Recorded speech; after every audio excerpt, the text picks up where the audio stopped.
Welcome to Spilling the Tea with the YPB. Hi, and welcome back to an episode of Unfiltered STEM. This week on Spilling the Tea, we have Jesie Dyos. Jesie is the Vice Chair of the Wider Professionals Board, a site performance and production manager for Thames Water, heavily involved in the Women's Network at Thames Water, and somehow within all of that has had time to complete 500 dives. 500? 500. 500. She studied marine biology at her undergrad and aquatic biology postgrad at Portsmouth University. It started in Thames Water back in 2021 and has been on the board since 2022. Hi, Jesie. Welcome. How you doing? Yeah, I'm good, thank you, Bea. How are you? I'm good. You've just watched me biff these first lines multiple times, so I hope we're ready Yeah, for a no, little you're doing chat. well. You're doing well. Thank you. So, for those who don't know, Jesie was my buddy starting off on the board, and actually you interviewed me as well, didn't you? Yes, I did. You did a fabulous interview. I was so nervous. How ironic that I'm now interviewing you. So, dive straight in with the first question. How would you describe yourself in 3 words? So I'd probably describe myself different to what my family or my partner might describe me. Especially if I'm having a bad day or I'm being stressy. I do get called Stressy Jesie quite a lot. Or Messy Jesie, depending on, how I'm doing that day. But I would probably say determined, definitely. That's sort of been from when I was a young age, when I used to swim competitively. So I sort of had that determination inbred within me and carried on into my work life. Yeah, determined. I'd say energetic as well. My social battery's quite low after the football last night, but I would say I am normally very energetic, unless it's the morning. I'm not morning person. I've heard you described as the Energizer Bunny before. Yeah, I'll take that. Yeah, just not the morning. I have my first coffee and then I'll be energized for the day. And I'd probably say the last one is caring, which I think my family and my friends would back me up on that one. Especially my friends, there was nothing I wouldn't do for them. If they got stuck somewhere a million miles away, I'd get straight in my car and drive towards them. So I would say caring as well. So going on to the sort of determined one, I've always, like, literally, as long as I've known you, people have been talking about you, saying like how you're so busy all the time and you're so productive, and Jesie's so wonderful, she's got this and this and this and this. And I'm like, Jesus, how does she manage? So how do you manage? Do you like stay really organized? Is it just like pure coffee and adrenaline? How is it that you're so productive and get everything done? Well, first of all, I've got to say you're a little bit too kind there, Bea, on how great I am, because I definitely, that stressy Jesie definitely does come out when life is really, really reactive. Again, I think it stems from swimming. So I used to train 24 hours a week, so mornings and afternoons. So yeah, somehow fit school and college in between then. So you had to make sure that you got things done when you needed to. I couldn't be someone that procrastinated, because I'd have to go train for 2 hours in the evening. If my homework wasn't done, I wouldn't be able to get it done for the next day or whatever it was. So I think the time management started from then. So trying to make sure I make a start on things straight away. And then that sort of carried on into my work life, where my job is extremely reactive. I don't know how many times I've been in a board meeting that I've had to go, oh, I'm really sorry, I need to jump off and put a borehole into supply, or we've just had a burst main. So it's definitely prioritising. I have to pull on the people around me. I think that's a massive thing when you're extremely busy, is I've got a really great team around me in my personal life and in my work life. And if I need to lean on someone, there's someone there. I'd say I'm not amazing at keeping lists. I have like a OneNote, I have a notebook, I have Post-it notes, and sometimes that can be a bit chaotic. But I think it is, just prioritising the most important things, and having a list of what you want to get done that day and trying to make sure you cross it off by the end of the day. I think you've got the same feeling, that you love the satisfaction of crossing something out when you've achieved it. I will put something on a list that I've just done so I can tick it off, which sounds a little bit sad now I say it out loud, but here we are. Yeah, no, I think you've asked for actions in meetings so that you can then tick them off at the end of the meeting. But no, Guilty I think, judged. satisfaction in getting things done. And I think just because you have to, when my work is so reactive, you have to make sure you're meeting deadlines, otherwise things will just pile up. So is sometimes my role spinning a million plates and trying not to drop any. It does feel like that sometimes. Or I think Lucy said about it in one of the other podcasts about like a duck or a swan. They look so graceful on top, did, yeah. but their legs Panic. are going. It's the coffee underneath. No.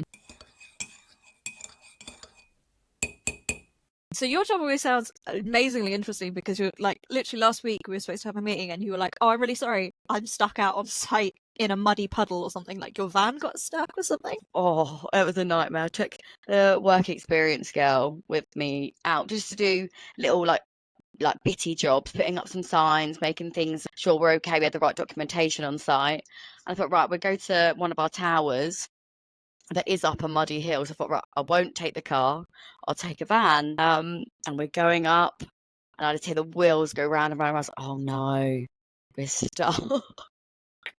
And the wheels, we just couldn't get any further. So in the end, I had to just take everything out of gear and just roll back down the hill and maneuver out that way because yeah, we weren't getting out of there otherwise. It was a nightmare, but yeah, it was fun. As I said, very varied. No 2 days are the same. So going back, this isn't one of the recorded questions, but I'm really interested when you say obviously you lean on your like personal team. How, as someone who struggles to rely on a personal team and essentially just bottles it up, how did you get to a point where you felt comfortable asking people for help? Oh, I think the first thing is my mum. I go to my mum for absolutely everything. So we are so close. We're so similar, which sometimes isn't a great thing because we do argue. We're both very, very stubborn. But I think having, like, my mum is my best friend, even though she does annoy me sometimes. I say sometimes, majority of the time. I found that now I don't live with her. When I go and visit her, she winds me up. And if my social battery isn't charged, yeah, it's difficult. But yeah, I would say yeah, we are so close that if I have any problem, I just go straight to mum and I'm like, Mum, help me. And she tries to not make the decision for me because obviously you don't learn that way, but trying to get me to talk about it to actually come to a conclusion myself. So yeah, definitely my mum. And then my partner, who's actually in the room at the moment, so I'm going to big him up. Just doing the dinner like a good partner. He is the opposite with me in the fact that I can get quite stressy and he is very calm, and that definitely helps the situation because if you had two of me it would be awful, we wouldn't get anywhere. So it's nice to have someone that keeps you calm or calms you down and then gives you the support that you need, because I come home from work and rant, and he just sits there and listens to me the whole time. Like, he's a really, really good listener, and it's definitely taught me, or I'm trying to learn to be that sort of way sometimes as well, to try and make sure I am listening, because I can be a selective listener sometimes, which I think everyone is guilty of sometimes. How did you get into your current job, and then what makes you stay? So I actually applied for Thames Water on the graduate scheme, and I didn't actually get in through the graduate scheme, and I was devastated because I think there's sometimes when you come out of uni, there's an expectation that you come out of uni and you go onto a grad scheme in a really good company that's got lots of opportunities, and I didn't actually get that. And yeah, as I said, I was gutted. I think I actually cried. And then a few months went by, and I actually applied for an entry-level role as a water quality scientist, which had the same sort of transferable skills that I learned from marine biology, so like chemical reactions, biology, makeup of the water, things like that. So I applied for that, and I was actually successful. Yeah, I think it's good that it shows people in the younger generation or who think about going into employment that there isn't one set path for everybody. Yes, some people might join a grad scheme, some people might join an apprenticeship. I went in entry level, some people do T levels or work experience, and it shouldn't be defined that you should go a certain route. But yeah, I was a water quality scientist, which was great, but it was a lot more like computer based. So we do these things called drinking water safety plans, and they're essentially risk assessments for the water from where you abstract it to when it goes to a customer's tap. And that, yeah, is really computer based, spreadsheets and things like that. And so then I moved into a field scientist role, which was still like sciencey based, but actually on site. And I looked after 12 treatment works in the Chilterns, so that's Slough, Wickham and Aylesbury area. I did that for a year, got some experience about how the sites work, how important it is for public health and water quality, and the implications it can have on people if the water isn't clean, if it actually goes out and is contaminated. And then I moved into more of an operational role, so still looking after the Chilterns and those 12 sites in Slough, Wickham and Aylesbury, but as a performance manager. And so I'm actually responsible for all the water that is delivered to Slough, Wickham and Aylesbury. So it's sort of, yeah, you Gosh, don't want to mess you said up. they're in the public domain now, so if there's an issue, someone's going to come No, for you. no one come for me. SWA, as we call it, SWA, because in Thames everything has an acronym, and Same SWA, with software, yeah. SWA. So yeah, responsible for all of their water. I manage a team of 8, so 8 men, all like technical based, so mechanics, electricians, ICA, which is like instrument control, and tech ones or technician ones, who are all great, and I love them very, very dearly. But it was a bit of a culture shock when I went into the role, because there's no other females apart from our business support, who's been there a long time. There's no other females in the manager roles or the technician roles, but they're fine. They have their banter. I ignore it. I don't take offence to it, so it's fine. If they do overstep the mark, like one of them called me a dumb blonde the other day, they do know that I will tell them off and I will threaten them with a disciplinary. No, I'm joking. I won't actually go with a disciplinary for that, but I would tell them off. I put my serious head on and say no, no more of that. So I'm in charge of a massive budget. I can't remember how much, because it's a little bit red taped at the moment with how much budget we've got. Yeah. And how we need to utilise it. Yeah, making sure we've got water that goes out the door is safe for drinking. We don't want to contaminate anybody's water supply. I think Thames gets fined 20 grand per second for supply interruption, so you don't want to be interrupting anybody's water. I deal a lot with contractors to make sure that we're improving the resilience of our sites and putting risks on the system to try and get things sorted. I lead the toxic gas assurance working group to make sure that we don't have any loss of containment, so that people are safe when they come to work, because we use chlorine gas to treat the water. So what is it that makes you stay in this job? First of all, I love the team, or that sort of environment that I lead a frontline workforce, and I like leading from the ground up. So I'm not somebody that sits behind the desk and sort of like rings or teams people. I'm normally out on site helping with valve operations, turning a borehole, taking some samples, helping flush a main, because I just prefer that way of managing. So I think that's what I love. I love being out on site doing. I'm more of a doer. I also love that it is a really rewarding job. Until you work in the water sector, I think it's like lots of utilities, you don't realise how much goes into it until you work for that company. So most people just turn on their tap, turn on their showers. It's a given. Yeah. And people don't realise that. So that part of it is rewarding, and it is delivering like life's essential service. So through COVID and through difficult times like that, what would you do without water? Well, if you look at third world countries that don't have a clean water supply, like we are so lucky. So that part of it, yeah, is really rewarding. And then also no 2 days are the same. You might have the same meetings like every week or every 2 weeks, but each day is completely different. You'll come in at 7:30, have our morning call, and everything could have failed. And it's how you react to that quickly to make sure we keep our customers in supply. And it's that adrenaline and that buzz and that little bit of stress, not too much, because I do get really stressy sometimes, that keeps you going. I think if you had the same job that was easy, you'd never really enjoy it. It's the challenge that makes it fun, because then when you accomplish that challenge or you do really well, you look back and think, whoa, I've come so far. So yeah, definitely that each day.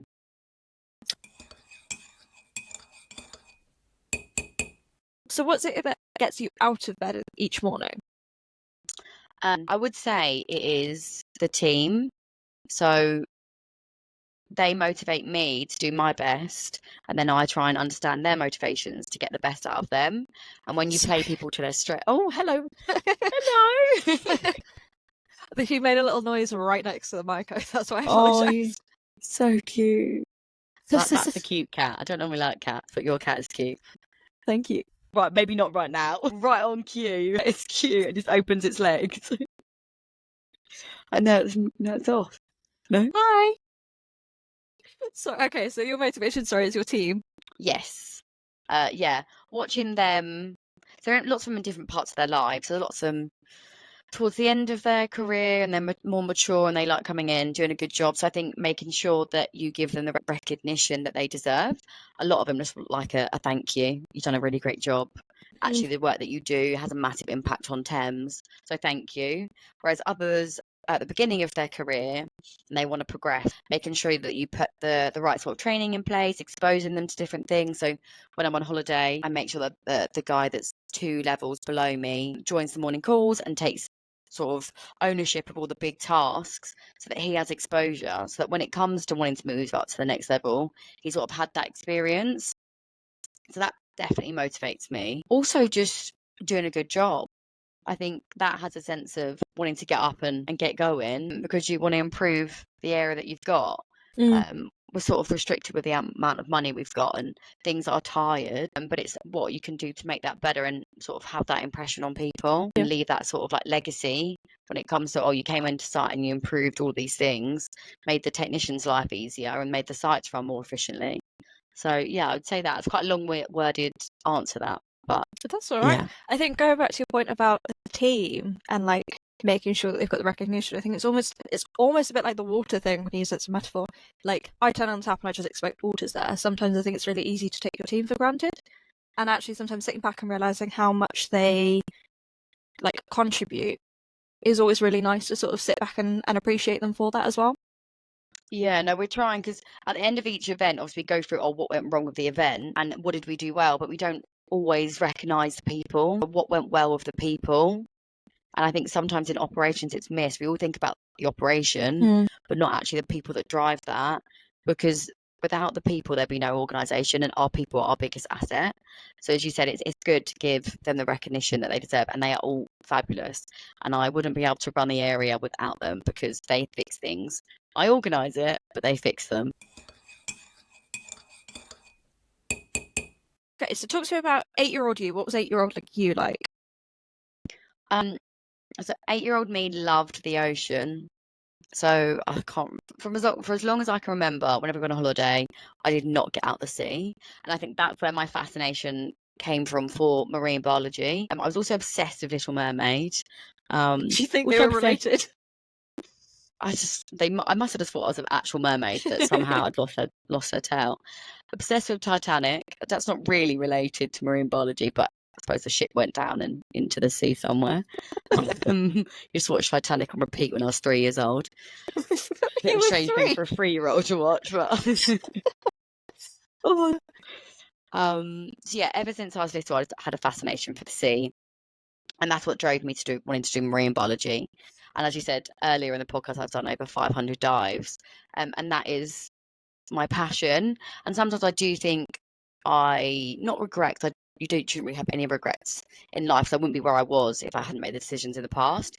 But more, I expected myself probably to be doing marine biology as a job. But with the whole of COVID, coming out of COVID, when I finished my degree and not being able to move abroad, and I think it's quite difficult to it's quite niche to find that sort of job. And I wouldn't want to do marine biology in England because it's just too cold. I'm not putting a dry suit on. I like to scuba dive with a bikini and that's it. But also, and a tank and everything, just free dive. So I think, 8-year-old me would probably think I'd be doing something more related to marine biology. But I still have that as my hobby, and I still keep that whenever we go abroad, try and get as many dives in as possible. And it is still related to what I do now. It isn't seawater, it's fresh water that we treat. And it has a lot of transferable skills. Like I use my science brain when it comes to water quality and making sure that we've got that at the front of our mind. And then I think 8-year-old me would be pleased, would be proud. I think she'd just miss not being impressed. In the sea. Yeah, I think she would. She just would expect to be living on a beach, and I'm not living on a beach at the moment. I expected, like, by the time I was 25, I was like, I'd have bought my first house. And in real life, it's like, there's no way. There's no way I could buy a house right now. It's weird, isn't it? When you're younger, you think, right, I'll be married by this age, have a house at this age, have a kid at this age, and I'm 30 next year, even though I don't look it.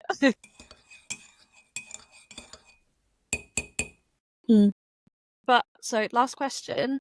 What advice would you give to your younger self now? So I would say to my younger self, the advice is that everything happens for a reason.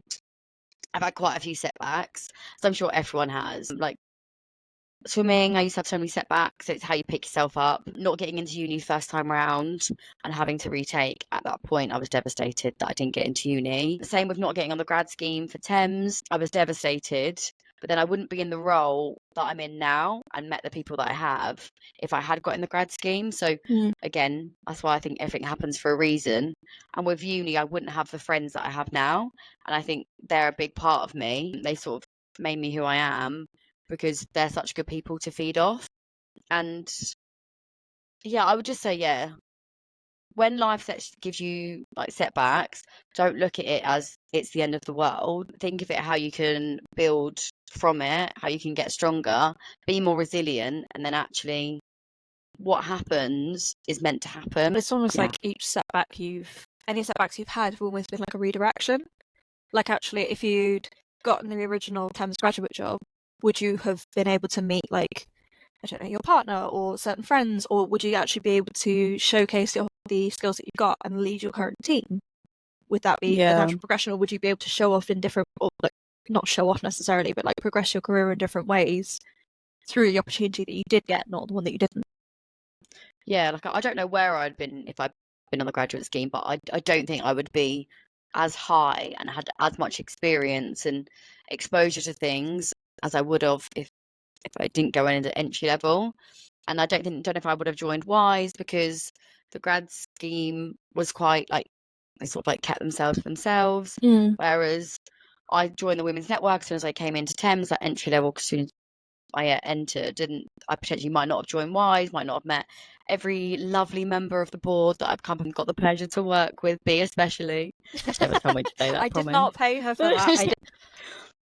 But all the conferences that we've been to with Wise, the speaking opportunities that I've had, you never know, that might not have ever happened. So yeah, you just got to take whatever route you're going down, whether it's rocky, bumpy, you hit a road closure, and yeah, just take a different direction.